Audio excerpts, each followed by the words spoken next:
할렐루야, 12월 4일 수요일 새벽 기도에 나오신 하늘 가족 여러분 환영합니다. 우리 사도신경 하심으로 우리의 신앙을 고백하겠습니다. 전능하사 천지를 만드신 하나님 아버지를 내가 믿사오며 그 외아들 우리 주 예수 그리스도를 믿사오니 이는 성령으로 잉태하사 동정녀 마리아에게 나시고 본디오 빌라도에게 고난을 받으사 십자가에 못 박혀 죽으시고 장사한 지 사흘 만에 죽은 자 가운데서 다시 살아나시며 하늘에 오르사 전능하신 하나님 우편에 앉아 계시다가 저리로서 산자와 죽은 자를 심판하러 오시리라. 성령을 믿사오며 거룩한 공회와 성도가 서로 교통하는 것과 죄를 사하여 주시는 것과 몸이 다시 사는 것과 영원히 사는 것을 믿사옵나이다. 아멘. 우리 찬송가 359장 천성을 향해 가는 성도들과 함께 찬양 드리겠습니다. 찬송가 359장입니다.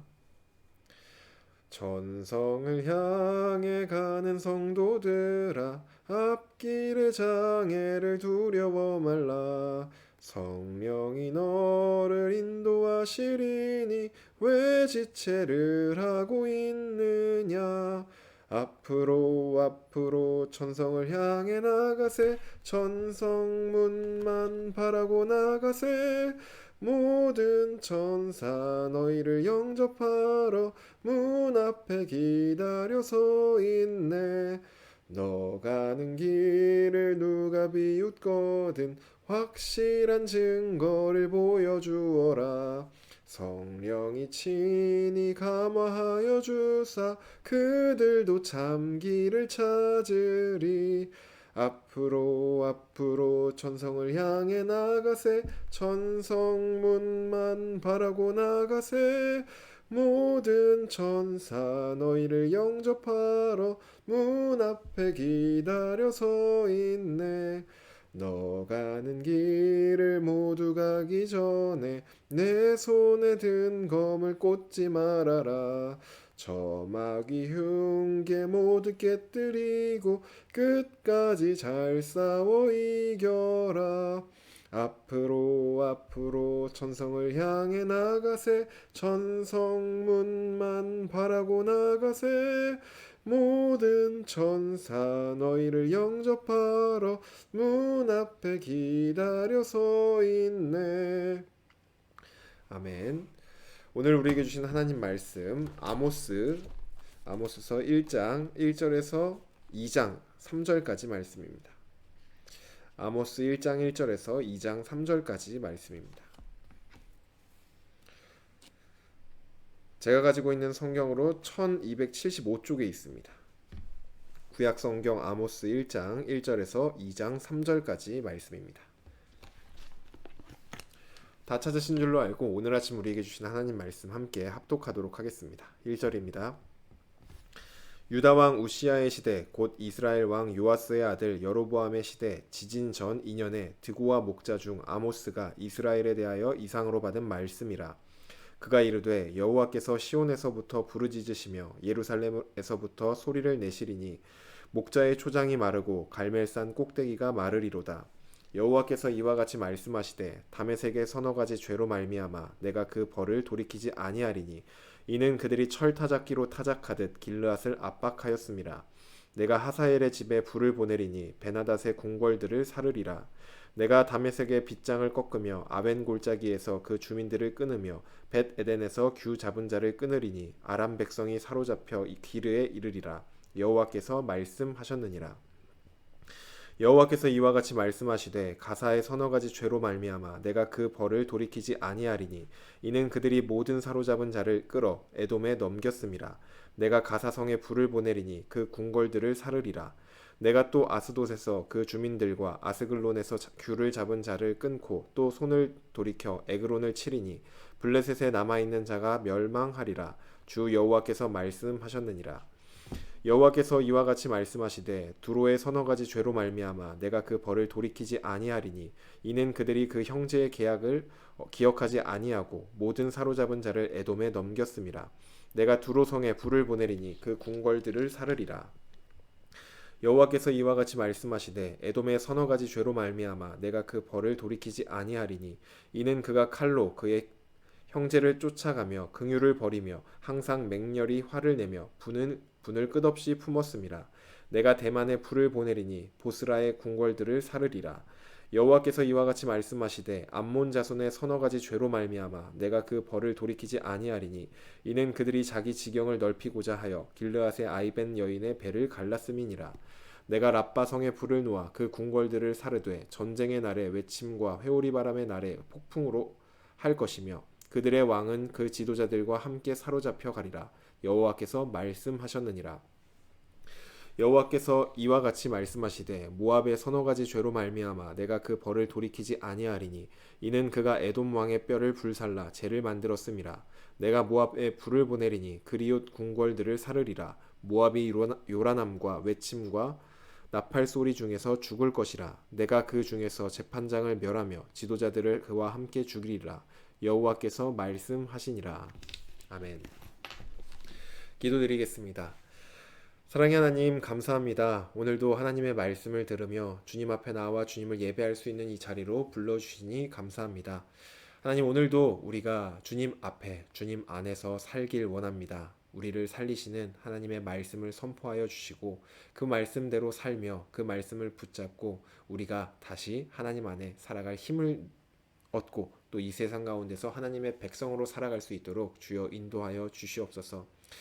하나님, 우리의 마음이 수시로 흔들리고 또 이 세상을 바라보며 이 세상에 흔들릴 때도 있지만 주님, 오늘 말씀 가운데 다시 한번 우리의 마음을 하나님께로 고정하며 나아가길 원하오니 우리의 마음을 받아주시고 우리의 예배를 받아주시옵소서. 감사드리며 예수님의 이름으로 기도드립니다. 아멘. 할렐루야. 오늘 우리 함께 읽은 아모스 1장 1절부터 2장 3절까지 말씀으로 하나님 말씀 함께 나누고자 합니다.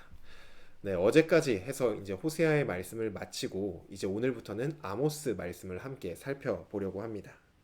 네, 1장 1절부터 먼저 보시면 아모스서의 배경이 나옵니다. 당시 남유다는 우시야 왕이 다스리고 있었고 또 북이스라엘은 여로보암이 다스리고 있었습니다. 이때는 남유다와 북이스라엘 모두 상업과 무역의 발달로 물질적으로 아주 큰 번영을 이루고 있었던 때였습니다. 그리고 또 두 나라는 다윗과 솔로몬이 다스리던 때의 영토를 대부분 회복했고 더 나아가서 주변국들을 식민지로 만들기까지 하였습니다. 그러니까 나라적으로 보면은 아주 큰 번영을 이루고 있었을 때가 바로 이 아모스의 시대적 배경입니다. 이처럼 큰 번영을 누리던 가운데 나라 안에는 어떠한 사람들이 생겼냐면 부유층 지도자들이 이제 생겨나면서 돈을 기준으로 했을 때 지배자와 피지배자, 갑과 을이 생겨나기 시작했습니다. 특별히 이 부유층 지배자들은 자신들의 탐욕으로 인하여서 하나님께서 말씀하셨던 하나님이 원하시는 공의와 정의와 인애 이런 것들은 다 잃어버리고 약자들을 괴롭게 하며 그들을 착취하기 시작했습니다. 자신들의 탐욕을 채우기 위하여. 그들은 자신들의 돈을 위해서라면 같은 민족인 이 이스라엘 형제 자매들도 노예로 팔아버리는 일을 서슴지 않고 행하였습니다. 나라는 전체적으로 부유해지고 강대해지고 있지만 그 내부를 들여다보면은 하나님의 백성과는 전혀 다른 삶을 살고 있으며 영적으로 그리고 도덕적으로 완전히 부패했던 때가 바로 아모스서의 시대적 배경입니다.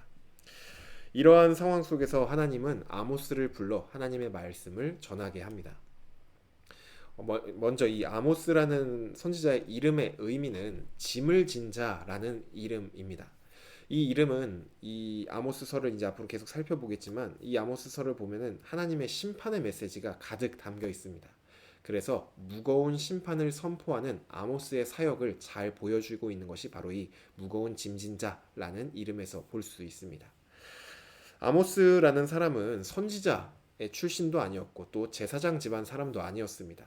그는 그저 북이스라엘과 남유다 경계에 있는 드고아라는 작은 시골 마을에서 농사를 지으며 목자 생활을 하고 있던 그냥 평범한 사람이었습니다. 하나님은 바로 그러한 아모스를 불러서 북이스라엘을 향한 하나님의 심판의 메시지를 선포하게 하십니다. 2절부터 보시면은 여호와께서 시온에서부터 부르짖으시며 예루살렘에서부터 소리를 내시리니 목자의 초장이 마르고 갈멜산 꼭대기가 마르리로다 라고 말을 합니다. 시온과 예루살렘은 하나님이 계신 곳을 상징하죠. 그래서 하나님은 북이스라엘의 악한 모습을 보시며 하나님께서 계신 곳에서 이제 심판을 외치고 계신 겁니다. 그리고 그러한 심판이 선포될 때 지금 물질적으로 경제적으로 모든 것들이 다 번영을 누리고 있던 이 북이스라엘은 메마르고 황폐하게 변화될 것입니다. 그럼 이제 3절부터 보시면 북이스라엘을 향한 하나님의 심판이 나와야 될 것 같은데 북이스라엘이 아니라 주변의 이방 나라들을 향한 하나님의 심판의 메시지가 먼저 선포됩니다. 3절부터 보시면 다메섹을 향한 메시지가 시작됩니다. 다메섹의 서너 가지 죄로 말미암아 내가 그 벌을 돌이키지 아니하리니 이는 그들이 철 타작기로 타작하듯 길르앗을 압박하였음이라. 서너 가지 죄라는 표현은 이 다메섹이 지었던 죄가 세네 개 있다는 것이 아니라 당시에 3과 4가 완전한 숫자였는데 서너 가지 죄가 있다라고 말을 하면은 이 다메섹에 완전한 죄가 있다, 정말 최고의 수많은 죄가 있다, 이렇게 이해하시면 됩니다. 그 죄가 무엇이냐? 바로 철 타작기로 타작하듯 길르앗을 압박한 것이라고 말씀합니다. 철 타작기로 타작한다는 것은 무자비하고 잔인하게 괴롭히는 것을 의미합니다. 누구를 그렇게 괴롭혔냐? 길르앗이라는 곳인데 길르앗은 요단강 동쪽에 위치한 지역으로 르우벤 지파, 갓 지파, 므낫세 반 지파가 거주하던 곳입니다. 지금 이 다메섹은 아주 잔인무도하게 이스라엘을 괴롭히고 있던 것이죠. 이로 인해 하나님은 아람의 왕인 다메섹, 아람이라는 나라와 다메섹과 같은 말입니다. 이 아람의 왕인 하사엘의 집안에 불로 심판을 내리시겠다고 말씀합니다. 그리고 그 다음 나라는 6절에 가사입니다. 가사의 죄는 그들이 사로잡은 모든 사람들을 에돔의 노예로 판 것이 바로 그들의 죄라고 말을 합니다. 가사는 이스라엘 사람들을 노예로 에돔에 팔았습니다. 단순히 돈을 벌기 위해서 노예로 사람을 파는 행위, 이것도 잘못된 것이지만 그들은 콕 집어서 에돔에 이스라엘 사람들을 노예로 팔았습니다. 에돔이 어떤 나라냐 하면 에서의 후손으로 이스라엘과는 사실상 형제의 나라입니다. 그런데 이 형제의 나라로 에돔과 이스라엘이 지내는 것이 아니라 서로 원수의 나라로 지내고 있었습니다. 이스라엘 백성들을 이 원수처럼 여기는 에돔에게 노예로 판다는 것은 단순히 노예로 파는 것에서 그치는 그러한 문제가 아닙니다. 원수의 나라에 노예로 팔려간 사람은 어떠한 보호도 받지 못하고 원래 노예 자체도 인간 이하의 대접을 받으며 그렇게 살지만 그 원수들의 손에 노예로 팔려간 사람의 어떤 생명이나 어떤 안전이나 그런 건 전혀 보호받지 못하는 것이죠. 하지만 이 가사 사람들은 자신들의 돈을 위해서라면은 이 이스라엘의 노예들이 어떻게 되든 전혀 신경 쓰지 않고 그냥 노예로 팔아버리며 자신들의 이득을 취한 그런 모습입니다. 하나님은 바로 그러한 것들을 불로 심판하겠다고 말씀합니다.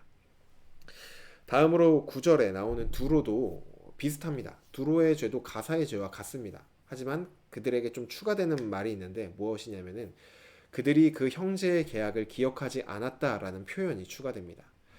두로라는 나라가 어떤 나라냐 하면 솔로몬 시대 때 솔로몬이 성전을 지을 때 이 솔로몬과 서로 형제의 계약을 맺은 나라입니다.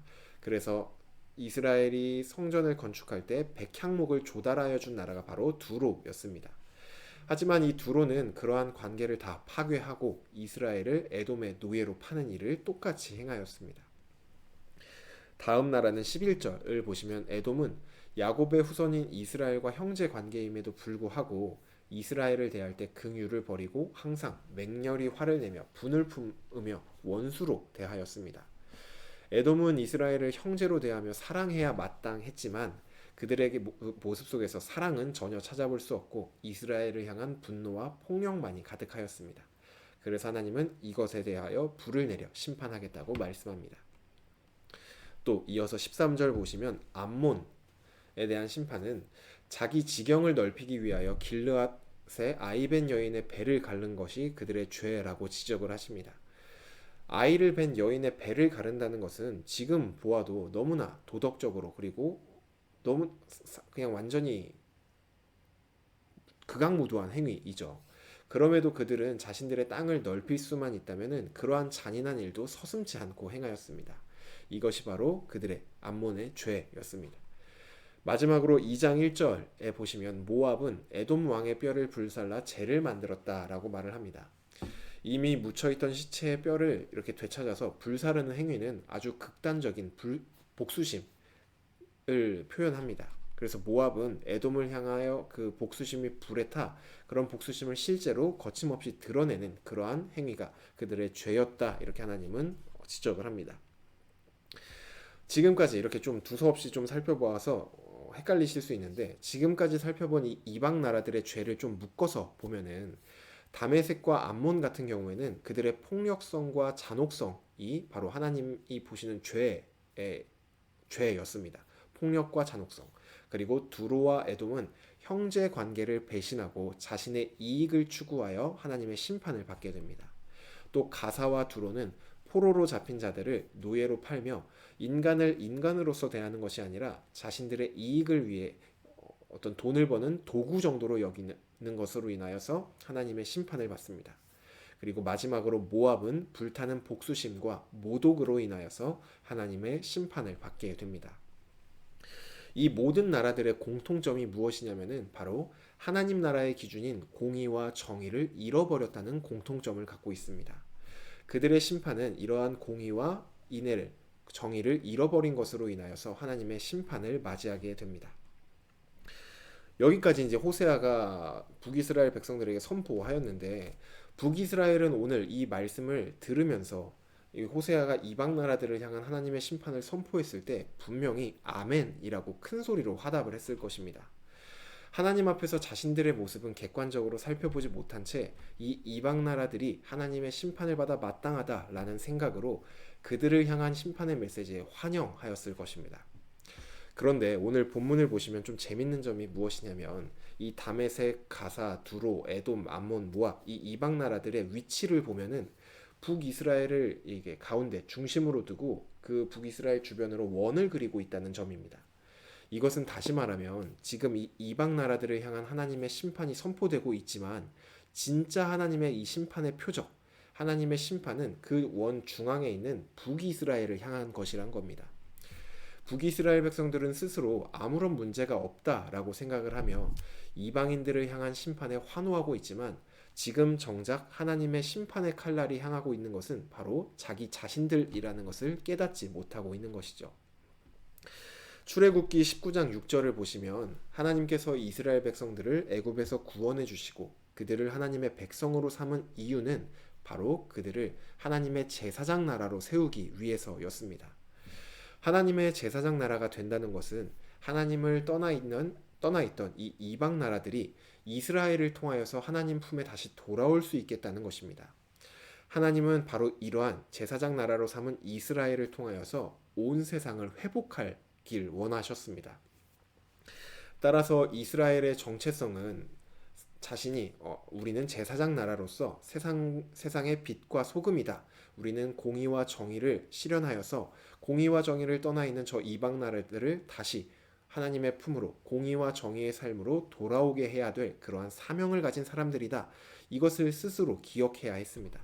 하지만 그들은 오히려 나라의 번영을 위하여 이방 나라들과 무역을 하고 그들과 어울리게 되면서 그들의 모습과 행위를 자신들이 배워서 이방 나라인들처럼 살게 되는 것입니다. 하나님의 목적과는 완전히 다른 그러한 삶의 방식들을 채택하게 된 것이죠. 하나님께서는 그들을 공의와 정의와 인애를 행하며 이방 나라들에게 빛과 소금으로서 그들을 불렀지만, 정작 이들의 모습은 이방 나라 사람들의 모습을 배워와서 그들이 그 삶을 그대로 살아가고 있던 것입니다.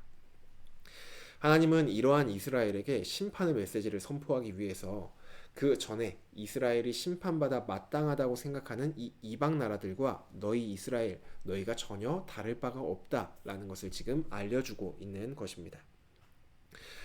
오늘 이러한 본문은 단순히 이방 나라들을 향한 하나님의 심판의 메시지로 보일 수 있지만, 이것은 오늘날 우리 그리스도인들에게도 매우 중요한 메시지를 전달하고 있습니다. 하나님의 백성인 우리는 그분의 제사장들입니다. 한 사람 한 사람들이 하나님의 제사장들입니다. 그리고 이 세상의 빛과 소금으로서 그 역할을 감당해야 될 의무가 있는 사람들이 바로 저와 여러분들입니다. 우리는 이 세상의 가치관을 따르지 않고 설령 그것이 좁은 문으로 들어가는 길일지라도, 좁은 길로 걸어가는 길일지라도 하나님의 말씀을 따라서 공의와 인애와 정의를 실현하는 삶을 살아야 합니다. 빛과 소금의 삶을 살아야 한다는 것이죠. 그런데 우리도 이 이스라엘처럼 오히려 이 세상의 가치관을 배우고 또 따라가려고 할 때가 있습니다. 그래서 오늘 우리는 이 말씀 앞에서 두 가지를 한번 우리 삶 가운데 적용해 보아야 합니다. 첫째로는 우리의 삶을 점검하는 것입니다. 혹시 우리도 이 북이스라엘처럼 스스로를 의롭다 여기면서 나는 그래도 교회 다니니까 나는 그리스도인이니까 괜찮다고 여기면서 이 세상 사람들을 정죄하고 있진 않은지, 혹시 그러면서도 내 삶에 세상의 가치관대로 살고 있지는 않은지 우리의 삶을 점검해 보아야 합니다. 그리고 둘째로는 우리의 사명을 점검해 보아야 합니다. 나에게 주어진 시간과 관계와 물질 그 모든 것에 있어서 나는 그것들을 이 빛과 소금으로써 세상을 변화시키기 위해 하나님 나라를 위해 사용하고 있는지 점검해 보아야 합니다. 이러한 삶의 점검과 사명의 점검이 있은 후에 우리 삶 가운데 결단이 있어야겠죠. 그래서 이러한 결단이 있기를 바랍니다. 하나님, 나에게 오늘 주신 이 하루를 말씀을 따라서 세상에 스며드는 것이 아니라, 세상에 흔들리는 것이 아니라, 세상을 따라 사는 것이 아니라 세상에 예수 그리스도라는 밝은 빛을 비추는 그러한 삶을 살아내겠습니다 라는 결단으로 이어져야 합니다. 그래서 저와 여러분의 오늘 하루가 모든 생각과 선택과 행동에 있어서 그냥 내 마음대로 살아가는 것이 아니라, 이 세상의 가치관을 따라 살아가는 것이 아니라 빛과 소금으로서 선택을 하고 생각을 하고 행동이 되어서 우리 주변에 있는 모든 사람들에게 그리스도 예수의 빛을 비추이는, 그리스도 예수의 향기를 내뿜는 그러한 저와 여러분이 되기를 주님의 이름으로 축복합니다. 주신 말씀 놓고 기도드리겠습니다. 사랑의 하나님, 오늘도 우리에게 말씀하여 주시니 감사합니다. 하나님, 오늘 본문 속 북이스라엘은 주변의 이방 나라들이 하나님의 심판을 선포받을 때 그것들을 기뻐하고 환영하였습니다. 왜냐하면 자신들과는 그런 죄가 아무런 상관이 없다고 여겼기 때문입니다. 하나님, 이처럼 우리도 이 세상의 가치관이 우리 안에 우리도 모르는 사이에 스며들어져 있고 녹여져 있음에도 불구하고 나는 교회를 다니니까, 나는 봉사를 하니까, 나는 하나님을 믿으니까 괜찮다고 생각하는 것이 없는지 우리의 삶을 한번 점검해 봅니다. 또한 주님, 우리의 사명 또한 주님의 말씀 앞에서 점검해 봅니다. 하나님, 내가 오늘을 살아가는 데 있어서, 그리고 내가 모든 시간과 물질과 나에게 주어진 그런 모든 것들을 사용하는 데 있어서 무엇을 향하여서 나아가고 있는지 우리의 사명을 다시 한번 점검해 봅니다. 하나님, 오늘 말씀 앞에 우리가 정말로 하나님 나라를 위하여서 빛과 소금으로서의 삶을 살아내기로 결단하고 실제로 우리의 삶의 모든 시간 가운데, 모든 선택 가운데, 모든 행동 가운데 그 삶을 살아내는 우리가 되길 원하오니 주여 우리를 붙들어 주시옵소서. 그러한 우리의 삶을 통하여서 하나님께 영광 올려드리길 원합니다. 주님, 우리의 마음과 우리의 삶을 받아 주시옵소서. 감사드리며 예수님의 이름으로 기도드립니다. 아멘. 네, 오늘 예배를 마쳤습니다. 오늘 우리의 삶 가운데 이러한 두 가지 점검이 있으면 좋겠습니다. 우리의 삶의 모습을 한번 점검해 보시고 또 우리의 사명을 점검해 보시면서 결단하며 오늘 하루를 내가 하나님께 드려보겠다, 빛과 소금으로서의 역할을 살아보겠다 라고 결단하며 그러한 삶을 실제로 살아내는 오늘 하루가 되시길 바랍니다.